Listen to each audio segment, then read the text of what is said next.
प्यारे विद्यार्थियों एवं साथियों, आज की इस ऑनलाइन क्लास में हम भारतीय संविधान की विशेषता के बारे में चर्चा करेंगे। जैसा कि सर्वविदित है, भारतीय संविधान विश्व के अन्य संविधानों में अद्वितीय है। कई ऐसे तत्व हैं भारतीय संविधान में जो अन्य देशों के संविधान से इसे एक अलग पहचान प्रदान करता है।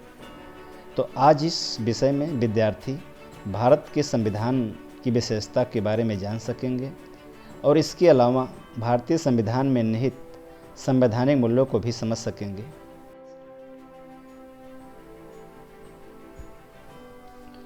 जो भारतीय संविधान की प्रमुख विशेषताएं हैं, प्यारे विद्यार्थियों, जैसा कि सर्वविदित है, भारतीय संविधान विश्व में सबसे लंबा, सबसे बड़ा और एक व्यापक संविधान है। भारतीय संविधान लिखित संविधान है। जैसा कि अमेरिका का संविधान लिखित पहला विश्व का लिखित संविधान था और ब्रिटेन का संविधान अलिखित संविधान है, तो इस प्रकार भारतीय संविधान एक विशाल व्यापक संविधान है।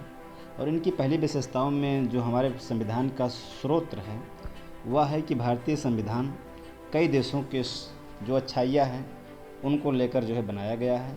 और इसमें सबसे ज़्यादा भारतीय शासन अधिनियम 1935 को समाहित किया गया है।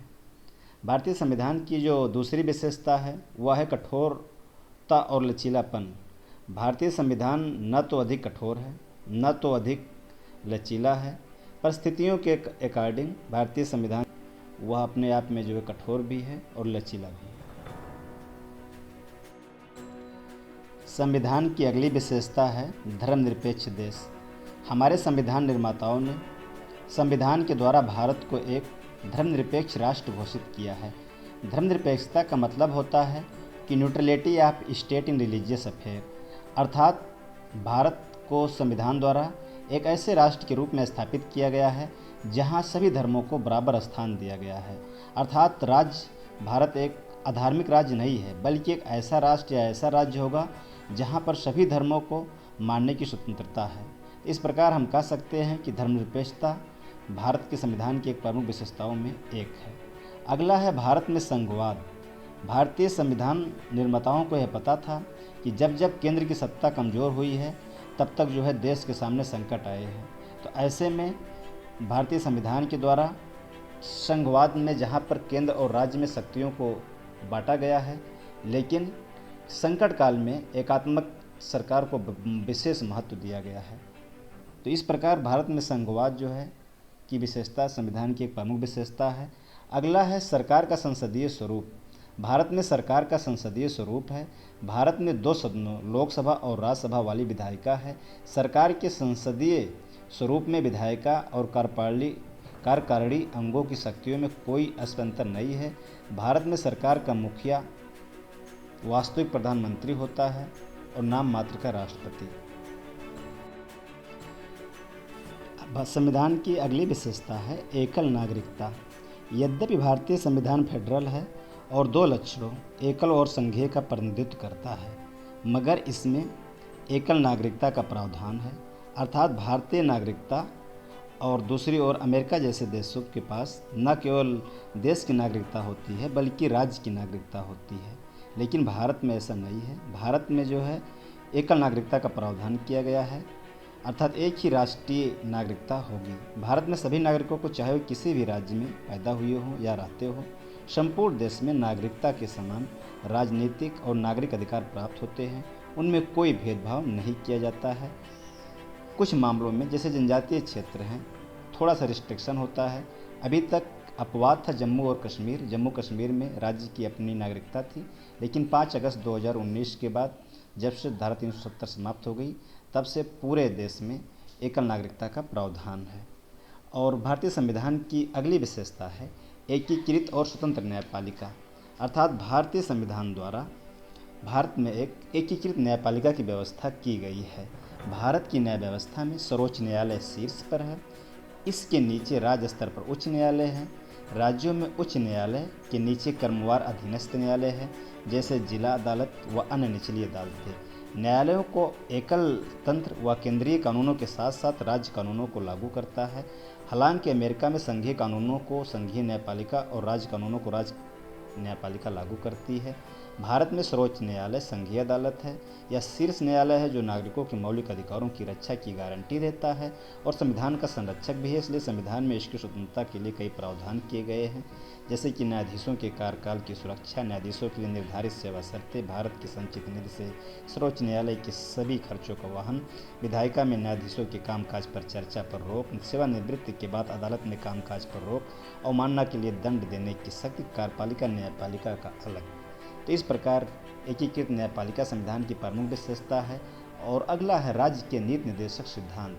भारतीय संविधान में अनुच्छेद 36 से 50 में राज्य के नीति निर्देशक सिद्धांतों की बात की गई है। अर्थात हमारे संविधान निर्माता जो उनकी इच्छाएं थी कि आदर्श राज्य के निर्माण के लिए क्या क्या होना चाहिए, उनकी इच्छाओं को एक आदर्श के रूप में नीति निर्देशक तत्वों में स्थान दिया गया है। भारतीय संविधान की अगली विशेषता है मौलिक कर्तव्य। मूल संविधान में मौलिक कर्तव्यों का उल्लेख नहीं किया गया था। इसे षोडश सिंह समिति की सिफारिश के आधार पर 1976 के 42वें संविधान संशोधन के माध्यम से आंतरिक आपातकाल 1975-77 के दौरान शामिल किया गया था। 2002 के 86वें संविधान संशोधन ने एक और मौलिक कर्तव्य जोड़ा। संविधान के भाग 4A में भाग 1 में मौलिक कर्तव्यों का जिक्र किया गया है, जिसमें केवल अनुच्छेद 51 का है। इसके तहत प्रत्येक भारतीय का कर्तव्य होगा कि वह भारतीय संविधान, राष्ट्रध्वज, राष्ट्रगान का आदर करे, राष्ट्र की संप्रभुता, एकता, अखंडता की रक्षा करे, हमारी मिश्रित संस्कृति की समृद्ध धरोहर का अनुरक्षण करे, सभी लोगों में आपसी भाईचारे की भावना का विकास करे। मौलिक कर्तव्य नागरिकों को यह याद दिलाते हैं कि अपने अधिकारों का इस्तेमाल करते समय उन्हें याद रखना चाहिए कि उन्हें अपने समाज, देश व अन्य नागरिकों के प्रति कुछ जिम्मेदारियों का निर्वाह भी करना है। नीति निर्देशक तत्वों की तरह कर्तव्यों का भी कानून में लागू किया गया है, यद्यपि यह विधि सम्मत नहीं है। अगली विशेषता है भारतीय संविधान की सार्वभौम वयस्क मताधिकार। भारतीय संविधान द्वारा राज्य विधानसभाओं और लोकसभा के चुनाव के आधार स्वरूप सार्वभौम वयस्क मताधिकार को अपनाया गया है। हर व्यक्ति जिसकी उम्र कम से कम 18 वर्ष है, उसे धर्म, जाति, लिंग, साक्षरता अथवा संपदा इत्यादि के आधार पर कोई भेदभाव किए बिना मतदान करने का अधिकार है। वर्ष 1989 में 61वें संविधान संशोधन अधिनियम 1988 के द्वारा मतदान की उम्र 21 से घटाकर 18 वर्ष कर दिया गया। देश के बृहद आकार, जनसंख्या, उच्च गरीबी, सामाजिक असमानता, अशिक्षा आदि को देखते हुए संविधान निर्माताओं द्वारा वयस्क मताधिकार को संविधान में शामिल करना एक साहसिक और सराहनीय प्रयोग था। वयस्क मताधिकार लोकतंत्र को बड़ा आधार देने के साथ साथ आम जनता के स्वाभिमान में वृद्धि करता है, समानता के सिद्धांत को लागू करता है, अल्पसंख्यकों को अपने हितों की रक्षा करने का अवसर देता है तथा कमजोर वर्गों के लिए नई आशाएं व प्रत्याशाएं जागृत करता है। अगला है भारतीय संविधान की विशेषता में आपातकालीन प्रावधान। आपातकाल की स्थिति से प्रभावशाली ढंग से निपटने के लिए भारतीय संविधान में राष्ट्रपति के लिए बृहद आपातकालीन प्रावधानों की व्यवस्था की गई है। इन प्रावधानों को संविधान में शामिल करने का उद्देश्य है देश की संप्रभुता, एकता, अखंडता और सुरक्षा, संविधान एवं देश के लोकतांत्रिक ढांचे को सुरक्षा प्रदान करना। संविधान में 3 प्रकार के आपातकाल की विवेचना की गई है। राष्ट्रीय आपातकाल, युद्ध, बाह्य आक्रमण, सशस्त्र विद्रोह से पैदा हुई अशांति, अनुच्छेद 352, राज्य में राष्ट्रपति शासन या राज्य में संवैधानिक तंत्र विफल होने पर 356, और वित्तीय आपातकाल या वित्तीय स्थिरता, अनुच्छेद 360। इस प्रकार हमारे संविधान में देश की जो है संकट काल से निपटने के लिए आपातकाल का प्रावधान किया गया है, जो संविधान की एक प्रमुख विशेषताओं में एक है। इस प्रकार भारत का संविधान सबसे निचले स्तर या जमीनी स्तर पर लोकतंत्र, मौलिक अधिकारों और सत्ता के विकेंद्रीकरण के रूप में खड़ा है।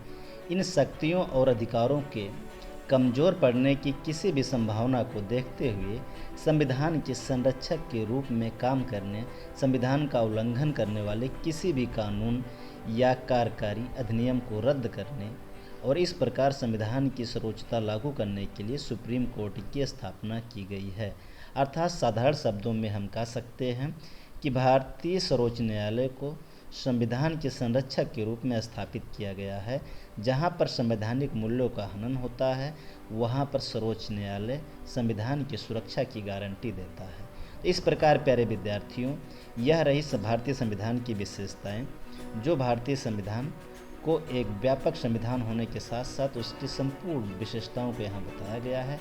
मुझे आशा और उम्मीद है आप भारतीय संविधान की इन विशेषताओं को समझोगे, जानोगे और इस प्रकार भारतीय संविधान को जानकर समझकर आप लोग संवैधानिक मूल्यों को आत्मसात करोगे।